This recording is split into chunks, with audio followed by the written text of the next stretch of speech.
Les amis, et bienvenue dans une nouvelle vidéo. Là, aujourd'hui, nous allons parler d'un thème qui est récurrent, ceux qui veulent être mouvement FIRE et qui veulent quitter leur emploi. Ainsi, nous allons écouter le début de la vidéo de ce jeune homme et pourquoi il veut s'arrêter en ayant une somme de 206 000 euros, avec un peu plus sur ses comptes. Alors, on va commencer déjà par l'écouter. 6 000 euros d'épargnés, un petit peu plus sur mon compte titre ordinaire et sur des livrets, et j'ai décidé de quitter mon travail. Donc c'est l'occasion de faire un petit point d'étape sur mes investissements. Voilà. Faut-il quitter son travail après avoir une somme à peu près de 240 000 euros. Ben moi, je dirais non, parce que premièrement, si tu quittes ton emploi à ce niveau-là, tu ne sais pas si après tu vas pouvoir en retrouver un autre. Et surtout, après, malheureusement, si tu penses à un mouvement FIRE comme ça, dans quelques années, bah, tu peux te retrouver malade, hein, ça peut arriver, un pépin de santé arrive à tout le monde, et on en voit de plus en plus, et après, malheureusement, il faudra payer la sécurité sociale. Ça, c'est un premier point. Et de voir un petit peu ce qui va se profiler pour la suite. Déjà, ce qu'on peut voir au niveau du PEA, c'est qu'il y a eu un rebond spectaculaire là au mois de mai. Je tourne cette vidéo mi-mai et on a déjà fait plus 10%. Donc on a rattrapé quasiment toute la perte du début d'année 2025. Donc j'espère que tous les gens qui ont allumé le marché ont bien pris le rebond, ce qui est probablement pas le cas de tout le monde. Mais voilà, je vous souhaite tout le bonheur du monde. Donc rebond assez efficace, donc une valorisation de portefeuille qui est tout à fait honorable, j'ai envie de dire. Pour faire un point d'étape, aujourd'hui, mes dépenses, elles ont pas beaucoup bougé.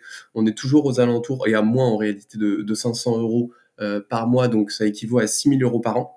Donc Ce qui m'étonne, c'est qu'ils me disent que j'ai que 500 euros par mois de dépenses, donc 6 000 euros par an. Donc il faut compter le loyer, l'électricité, l'eau, bon, admettons qu'il aille au transport à pied, et puis à la nourriture. Donc, à moins qu'ils vivent à la campagne ou dans une grotte, je vois pas comment ils pourraient faire. Après l'avenir, ça se trouve, il va peut-être rencontrer quelqu'un et vivre avec. Donc même s'il continue à épargner comme ça, à un moment ou à un autre, bah, il faudra qu'il arrive à retrouver un emploi. concrètement, j'ai plus que 30 années de dépenses avec les euros d'aujourd'hui qui sont investis en bourse. Sachant que on est à 206 000 ici, j'ai un compte titre ordinaire ici avec 6 000 euros sur du WPEA, et puis on a 23 000 euros en cash, donc que ce soit sur du livret A ou du livret de développement durable. Donc concrètement, Alors pour lui, il estime à peu près avoir, presque 300 000 euros. Alors et 30 ans d'avance. Mais ce qu'il oublie d'une chose, et il oublie de le dire, c'est que l'inflation en général est à 2. Donc sur 30 ans, 2, ça fait 60. Donc ce monsieur risque de se retrouver avec 60 de moins sur sa valeur.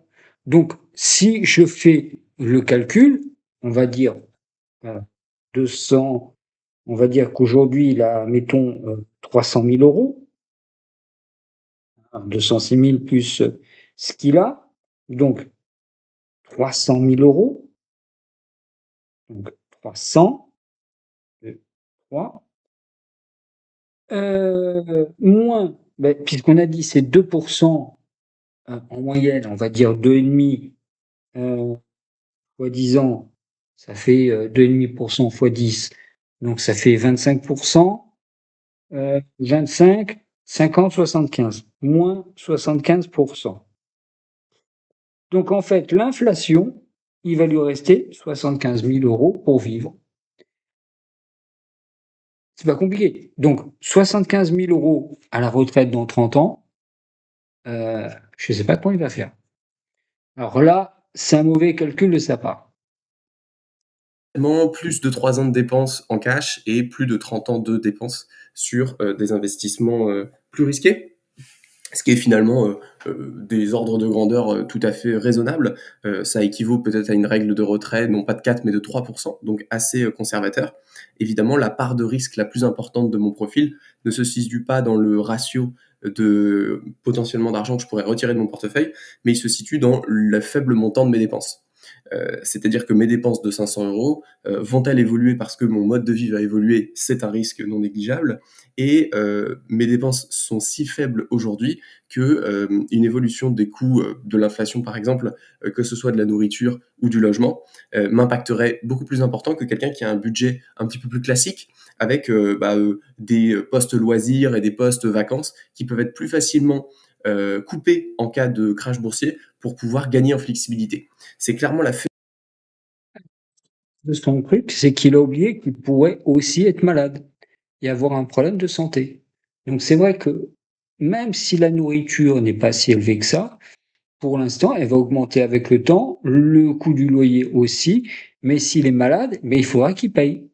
Donc ça, il a oublié de l'impacter. Bon, c'est sûr, il a que 28 ans, mais quand il en aura 40 ou 50, la donne ne sera pas la même. Mais c'est l'oubli de le dire. faiblesse de mon profil d'investisseur, c'est que j'ai des dépenses tellement faibles que j'ai une flexibilité qui est finalement assez difficile à modifier. C'est-à-dire que même dans une très mauvaise année, c'est assez difficile de réduire mes dépenses de manière significative sans modifier drastiquement mon mode de vie. Puisque déjà, plus de 50%, c'est mon logement qui est déjà très peu cher, et ensuite c'est la nourriture qui est aussi assez très peu chère. Alors il y a des solutions alternatives, mais c'est des solutions alternatives qui demandent de modifier mon mode de vie de manière durable. Donc on verra effectivement si c'est des solutions que j'adopte. Mais voilà, pour aujourd'hui, c'est un peu l'étape dans laquelle on est. Euh, Ce qu'il a oublié de préciser, c'est que certes, son loyer est faible aujourd'hui, mais celui-ci peut augmenter drastiquement avec le temps. C'est-à-dire que malheureusement, on sait que les loyers augmentent entre 2,5 et 3,5%. Et c'est le ministère du Logement, chaque année, pour le 1er janvier, qui fixe le montant de l'augmentation des loyers. Ça peut être 2,5% ou 2,5 ou 3,5%. Alors, il faut savoir que l'article 71 de la Constitution prévoit que les loyers sont encadrés et notamment donc dans les zones à forte densité, les loyers peuvent être augmentés et sont plafonnés à entre 2,5 et 3,5. Pour les zones liées donc à l'article 71, c'est limité à 2,5% et dans les faibles zones, comme la Corse et les Outre-mer, sont limités à 2%. J'espère qu'il se trouve dans une zone où on est à 2,5%. Je l'espère pour lui, ou à 2%, parce que sur 30 ans, ça fait 60% d'augmentation. Donc aujourd'hui, il va payer, on va dire 250 euros, 60% dans 20 ans. Quand on fait le calcul, on est presque à 700, 800 euros de loyer. Donc, je pense que son capital va descendre. Donc, ce que je peux lui conseiller aujourd'hui, c'est de garder une activité ou de reprendre une activité, même à temps partiel, et de continuer à investir. Ce que je trouve intéressant au niveau de ce choix d'arrêter de travailler momentanément ou plus définitivement, ça c'est l'avenir qui le dira, c'est la notion effectivement de sécurité qui est apportée par l'argent et qui est très subjective. Parce que quand je parle de mon profil à des gens qui sont dans le milieu du FIRE, eh bien effectivement ils vont m'apporter 150 000 raisons de pourquoi c'est pas assez.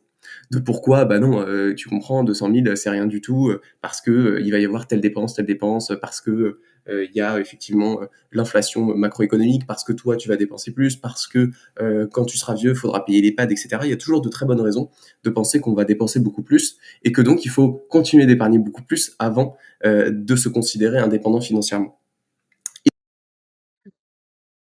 Je lui conseille, ses amis, c'est une bonne résolution, c'est d'épargner beaucoup plus, et on le dit clairement, il faut arriver au moins à 1 million d'euros pour y arriver. Mais je pense que pour lui, son idée, c'est là. Donc, l'objet de cette vidéo, c'est de vous dire attention, ne suivez pas les recommandations de certaines personnes qui vont vous dire arrêtez de travailler, faites comme ça, vous avez 200 000, c'est bon, c'est tranquille. Moi, un vieux briscard qui vous dit qu'il est depuis 30 ans en bourse, on peut très bien avoir aujourd'hui son portefeuille de 108 000. On peut avoir un crash boursier en l'espace de 30 ans, comme on a connu en 2000, en 2008. Et le temps que ça remonte, ça a mis 17 ans. Donc, clairement, pour moi, avoir un matelas de sécurité, c'est bien, mais il faut au moins qu'il travaille à mi-temps pour retrouver, ce serait-ce que pour ses dépenses courantes et après continuer. Donc la moralité de cette vidéo, c'est en fait, ne suivez pas ce type de recommandations, ne vous laissez pas avoir, continuez à travailler même à mi-temps. Si vous avez ce capital-là, continuez à travailler au moins pour pouvoir vous payer votre loyer et votre nourriture. Voilà, ainsi c'était l'objet de la vidéo et merci de vous abonner à la chaîne Investir pour être libre et faites attention à tout ce qu'on vous dit sur internet.